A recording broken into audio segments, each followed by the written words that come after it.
What's going on, everyone? Scott here. Welcome back to the channel. So Michigan State basketball gets a big-time top 15 home win in the Breslin Center against number 13th ranked Purdue, 75-66. Now, this is a game in which was hanging in the balance for a lot of the first half. Michigan State used a first half run. In the second half, Purdue was able to come back, and then Michigan State used another similar second half run to kind of give themselves that distance in the second half. And then Purdue kept fighting back, but was never able to fully come back and tie the game. They got within a couple buckets, a 6-point game, I think, at the under 4 timeout, or, a minute or two after the under 4 timeout, but didn't make it all the way back. But Purdue was hanging in there, but Michigan State just did a lot of good things, especially on the defensive end. We're finding stuff that was working on the offensive end to come away, get this big time win, and now pull within a half a game of first place going into Friday's matchup against, you guessed it, that school down the road, who is a half a game ahead of you for first place in the Big Ten. So this was a game to stay in the hunt, like Tom Izzo has talked about throughout the last couple games, last couple press conferences. That's what it's about, kind of these last couple weeks of the year. Coach Antonio always talks about it in football as well. Izzo always talks about just wanting to be in the hunt the last couple weeks of the season for a Big Ten title. Coach D always used to talk about in football, wanting to be in games that matter in November. Now we are going to get to the recap for this one, but first, if you could, hit that like and subscribe button down there. More Michigan State basketball content on the channel, so make sure to subscribe so you don't miss a video. So in this game, we got to start out with Purdue. What did we talk about coming into this game? More than likely, the three main guys for Purdue going to try to shut the water off of two of them. We said probably Braden Smith, Fletcher, Lawyer, let Trey Kaufman-Renn do his thing like they've done in the past matchups against Purdue with a Zach Edey, a Matt Harms, whatever. That's exactly what happened. 24 points, was able to keep him off the glass for the most part. Only 3 rebounds, but 9 for 13 from the field. Was very efficient there, and he's so good. Braden does such a good job at setting him up and nice little pocket passes.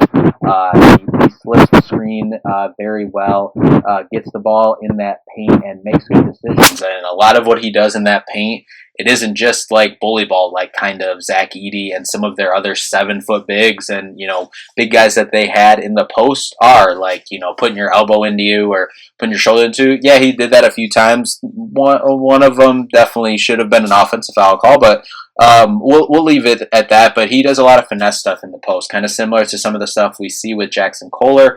A lot of the time, he'll get up, get you a float game. He can, knock down a little, drop step, step into, 7-10-foot shot there. So really impressive. And then Braden Smith, he's the best player in the Big Ten, and he played 39 minutes, and he still got his 17 points, 8 assists, 5 rebounds. But the thing for Michigan State, forcing him into 6 turnovers. You force Trey Kaufman-Renn into 3 turnovers as well. You add in Fletcher Lawyer.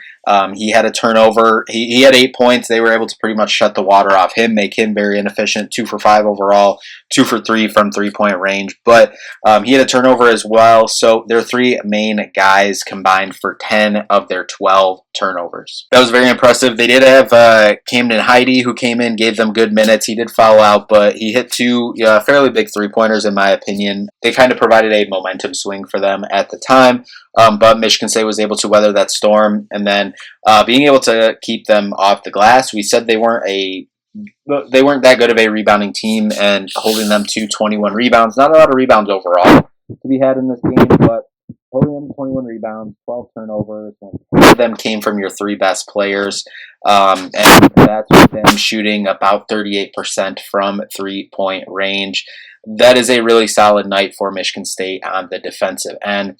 You flip over to Michigan State for the offensive side of the ball, and really, it's the story of this season and what many good games for Michigan State look like, getting contributions for everyone. Even 2 of your guys in Jeremy Fears and Xavier Booker. I thought they played good in their minutes. Xavier Booker only played 6 minutes in this one, got up a 3, thought it was a good look.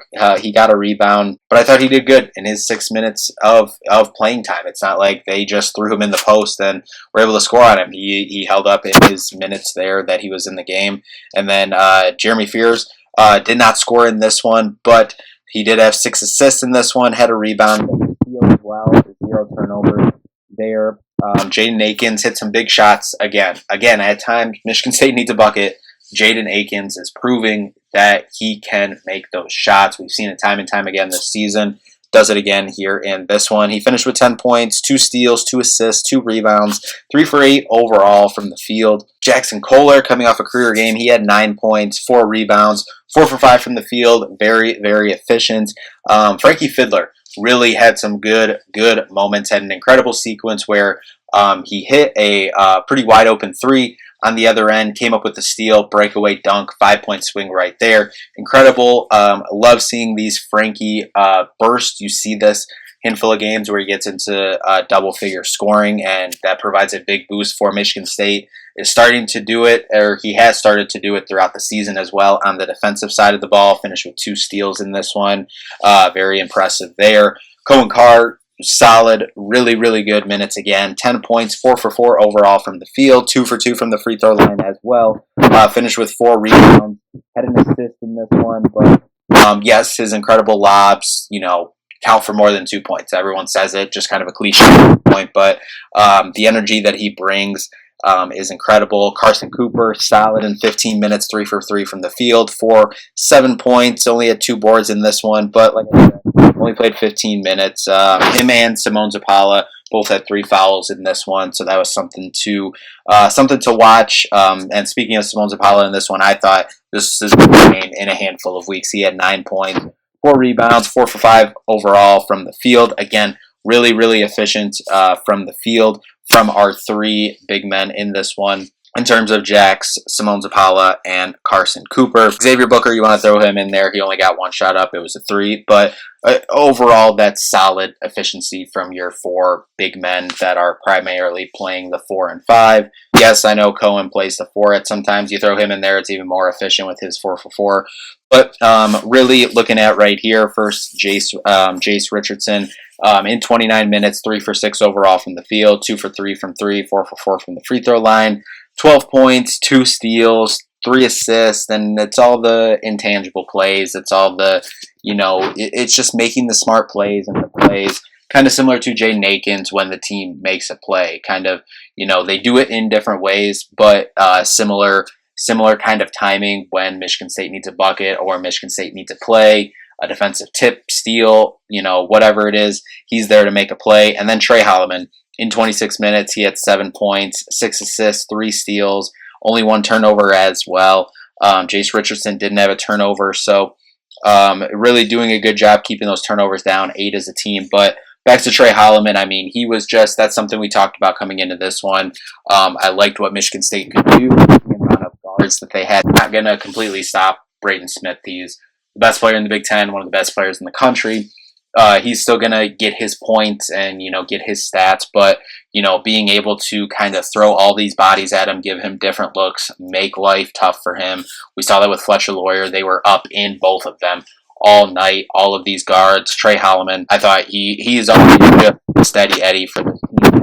He proved that in this game, provided invaluable minutes, and especially down the stretch too, and in Michigan State stretch runs when they were making runs in the first half, second half. He was out there pushing the ball, making plays.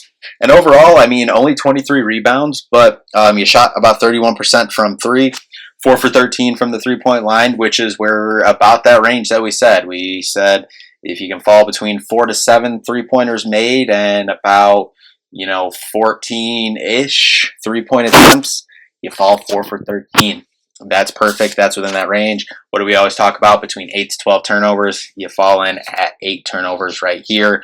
Very impressive. And then overall, really, you look at it too, it seemed like the first, maybe 10 minutes of the game, Purdue was getting a lot of long offensive rebounds off of their shots, but they only finished with 5 offensive rebounds each way. Michigan State out-rebounds them by 2 on the defensive end to give you that 23-21 rebounding advantage. But overall, really solid night there, and forcing Purdue into 12 turnovers. We talked about keeping yours at 8 points off turnovers. Michigan State scored 19 points off of their 12 turnovers compared to 8 points off of Michigan State's 8 turnovers, and 42 points in the paint. Another recipe for success we talk about here. And then fast break points. Michigan State got back and was running the ball. 21 points on the fast break, whereas Purdue, we talked about, they weren't going to run fast. They don't play at a high tempo, but 7 fast break points for them.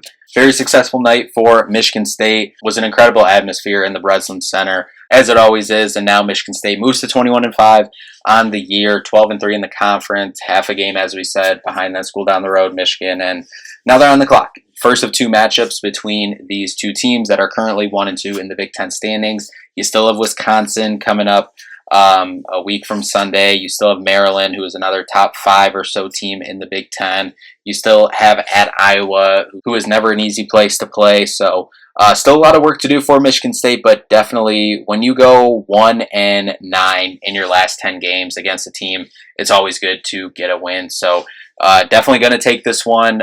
Really impressive win, really fun win. Incredible night, incredible atmosphere in the Breslin Center. But anyway, that'll do it for this one. Thank you all so much for watching. We'll see you in the next one. Peace out.